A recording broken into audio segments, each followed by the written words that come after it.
गया, और भाजपा के राज में भी और एनसी के राज में भी।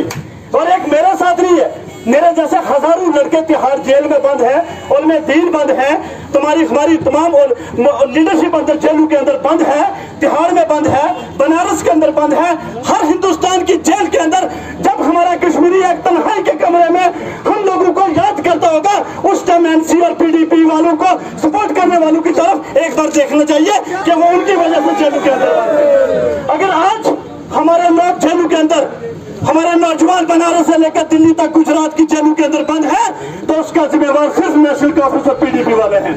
मैं दोष कांग्रेस को और भाजपा को बाद में दूंगा, क्योंकि वो तो बाहर वाले थे, मेरे अपनों ने मेरे घर को लूटा है, मैं उसके भी साथ लूंगा।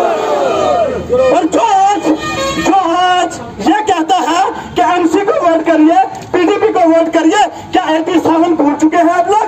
जब तुम्हारे घर के अंदर घुसकर तुम्हारा बुजुर्गों के निकाल कर दाढ़ियों को काटा गया था, जमात इस्लामी के बुजुर्गों को दाढ़ियों को काटने वाले एनसी वालों को क्या भूल जाओगे? नेशनल कांग्रेस को भूल जाओगे? क्या मुफ्ती साहब जो कांग्रेस में था उसको भूल जाओगे? बताओ, भूलोगे आप लोग उनको? भूलोगे? मैं आपको एक चीज बता देता हूँ, याद रखें आप। मैं आपको एक चीज का याद रखें आप, यहाँ जितने भी हैं अपने ही जज्बाती भाई हैं, चाहे वो उस साइड है, चाहे पीडीपी की तरफ है, चाहे एनसी की तरफ है, चाहे कांग्रेस की तरफ है। लेकिन एक बात याद रखिएगा, अगर आप सब ने हक और सच का साथ ना दिया आज भी, तो आने वाले टाइम के अंदर इस कश्मीर के अंदर जहां हमारे बुजुर्ग, हमारे वलियों ने इस कश्मीर को बनाया है, उस कश्मीर के अंदर गुजरा और खुलेआम थिएटर और सब कुछ होगा, अगर आज भी हम लोग ना सुधरे तो। याद रखिए, कल जिस तरीके के साथ फारूक अब्दुल्ला मुजरा करता है, कल वो हमारे श्रीनगर के अंदर हर गली हर गांव में मुजरा कराएगा, ये भी याद रखिएगा। ठीक है, आज भी वक्त है। मैं आया हूं अपनी पार्टी के अंदर, मैंने अल्ताफ साहब से एक कीमत मांगी है। 15 साल के एक्टिविज्म में मैंने अल्ताफ साहब से, अपनी पार्टी के प्रेसिडेंट अल्ताफ साहब से कीमत मांगी है, उस कीमत को सुन लेना। और उस कीमत से पहले मैं ये कहूंगा कि कलमा पढ़ के आपको बताऊंगा कि इस कलमे की कसम, अगर झूठ बोलूंगा अल्लाह उसी टाइम मुझे मेरा रूह छीन दे। ला इलाहा इल्लल्लाह मुहम्मदुर रसूलुल्लाह सल्लल्लाहु अलैहि वसल्लम या रसूलुल्लाह, कि इस कलमे की कसम एक ही कीमत मांगी है कि मेरे कश्मीर के हजारों कैदी जो जेलों के अंदर बंद है, अगर आप उनको रिहा करवा दोगे, मैं जूते भी पहन लूंगा, उस दिन में आपको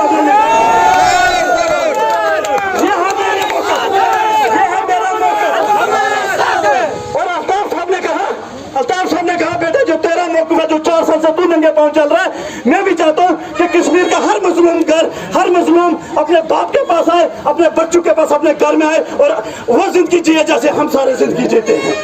आज जेल वालों का दर्द याद रखो, खुदा ना करे हम में से कल को जेल में जाके, मैंने 7 जेलें देखी हैं, अल्लाह ना करे हम में से कोई जेल में जाएगा। एक रात की तन्हाई 101 साल के बराबर होती है। उस जेल वाले से पूछो जो जेल में से आया है। आज जेल वालों की जिंदगी किसी को याद नहीं है ना, आज इसलिए नहीं याद है क्योंकि हम राम की जिंदगी जी रहे हैं, हमें घर में फर्स्ट क्लास खाना मिल रहा है, हमें नॉनवेज मिल रहा है, रिश्तावे मिल रहे हैं, हमें सब कुछ मिल रहा है, इसलिए हम जेल वालों के लिए पहुंच चुके हैं। आज एक बंदे के नॉर्थ कश्मीर में हमारे इंजीनियर शीत इंडिपेंडेंट चुनाव लड़ रहे हैं, हम सब कहते हैं वो जेल में है, मुझे भी उतना दर्द है, इनको भी उतना दर्द है, आप सबको भी इंजीनियर शीत साहब को उतना ही दर्द होगा। लेकिन इंजीनियर शीत के बयान, वहाँ आसिया अंद्राबी एक बहन भी है परवीन जी, वहाँ शबीर शाह भी है जेल में, वहाँ बाकी और मैं दीन भी है जेल में, बाकी वहाँ आम नौजवान भी है जेल में। खुदा रो उनकी भी बात करो, वो भी हमारा हिस्सा है, वो भी हमारे भाई है, वो भी हमारे बुजुर्ग है, वो भी हमारी बहन है। हम क्यों एक साइड बात करते हैं, बाकी चीजों को हम भूल जाते हैं। जहां हमें फायदा मिलता है हम उसके साथ खड़े हो जाते हैं अपने फेस को ठीक करने के लिए कि हमारा फेस ठीक रहे, हमें लोग कहें कि ये अच्छे के साथ है। अच्छा तब मानेंगे जब जेल के अंदर बच्चे से लेकर हर माँ बहन बुजुर्ग के जस्टिस के लिए, उसकी रिहाई के लिए वकालत करोगे, प्रोटेस्ट करोगे, हड़ताल करोगे और उन जालिमों को मुंह पर जवाब दोगे।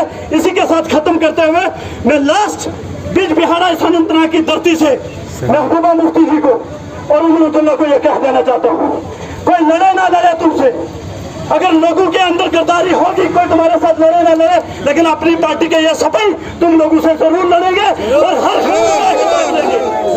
खून का हिसाब लेंगे, हर खून का हिसाब लेंगे, हर खून का हिसाब लेंगे। फौरन रिलीज किया जाए, जिसमें मैंने लिखित लेटर होम मिनिस्टर और प्राइम मिनिस्टर को जंतर मंतर दिल्ली से दिया था।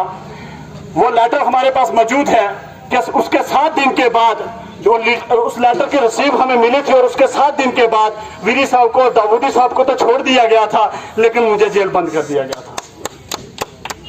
मुझे जेल बंद कर दिया गया था, और इसका प्रूफ है मेरे पास रिटर्न में, जब उनको छोड़ा गया था, लेकिन हार किसी और ने जाकर डाले थे।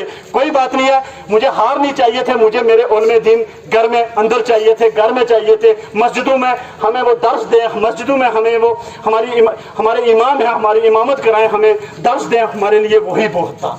और आज जब मैं मजबूर हुआ हूँ, खुद में जेल में जब बंद हो गया, श्रीनगर जेल में बंद था, और कोकरनाग से मुझे उठाया गया, 3 दिन मुझे लापता रखा गया, और उसके बाद मुझे श्रीनगर शेरगढ़ी थाने में रखा। और तब कश्मीर के वो तमाम नौजवान जो फेसबुक पे तो PDP NC के साथ जुड़े हुए हैं, जो लोगों को दिन में ट्रोल करते हैं और लोगों को माँ बहन की गालियां देते हैं, मैं उनको बोलता हूँ कि जब कोई मुस्लिम कश्मीरी जेल के अंदर होता है, आप लोग कितने आते हो जेलों के अंदर उनके साथ खड़े होने के लिए।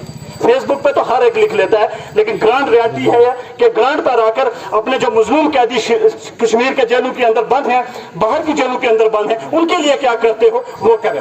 आज मैं अपनी पार्टी ज्वाइन किया, उसका एक ही मकसद है, सैयद अल्ताफ हारी साहब हो, हिलाल साहब हो, जिनको आप जानते हैं अनंतनाग के अंदर, आज पूरे जम्मू कश्मीर के अंदर अनंतनाग जो सिटी है सबसे अच्छी है और सबसे ज्यादा डेवलप है, जहां सबसे ज्यादा सफाई भी है। और ये मैं नहीं कहता हूं, पूरे हिंदुस्तान के अंदर इसका नाम आया है अनंतनाग सिटी का। तो ये इनकी मेहनत है, और मैं इनको मुबारकबाद भी देता हूँ हिलाल साहब को। मैं आप सबको यही कहूंगा कि हम लोगों ने बहुत जुल्म देखे हैं, महबूबा जी की सरकार हो या अब्दुल्ला की सरकार हो, हमें पैलेट के बगैर, हमें गोली के बगैर, हमें PSA के बगैर, हमें देशद्रोह के बगैर कुछ नहीं मिला। अब कश्मीरियों को बाहर निकलना है, एक सच्ची सियासत की तरफ आना है, क्योंकि जिस सच्ची सियासत को मैंने चुना है, मैंने अल्ताफ साहब से एक चीज मांगी थी। लोग कहते हैं कि वकार अजभट्टी को पैसा मिल गया, साने के जूते मिल गए। वकार अजभट्टी ने बहुत बड़ी कीमत हासिल कर ली है, लेकिन मैं जानता हूं मैंने इससे भी बड़ी कीमत हासिल की है अल्ताफ साहब से।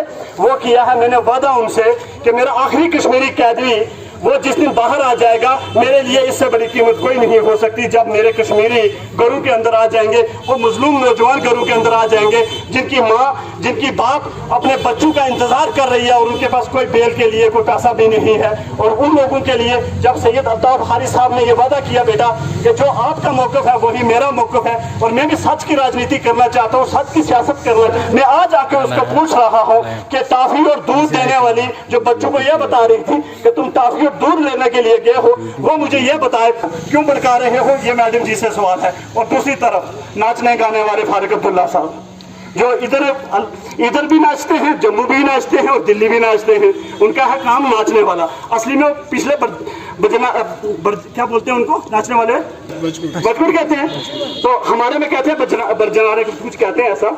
लोगों तो नाचने गाने वाले हैं फारूक अब्दुल्ला साहब, तो उनके लिए सिर्फ इतना ही कहूँगा, सर अगर आप नाचते गाते रहते ना तो कश्मीर का इंटरटेनमेंट बहुत खूबसूरत करते, लेकिन आप मंत्री, संतरी या मुख्यमंत्री बनने के लायक नहीं थे, क्योंकि आपकी वजह से हजारों कश्मीरी कब्रिस्तान पे पहुंच गए हैं। आपको माफी मांगनी चाहिए कश्मीरियों से।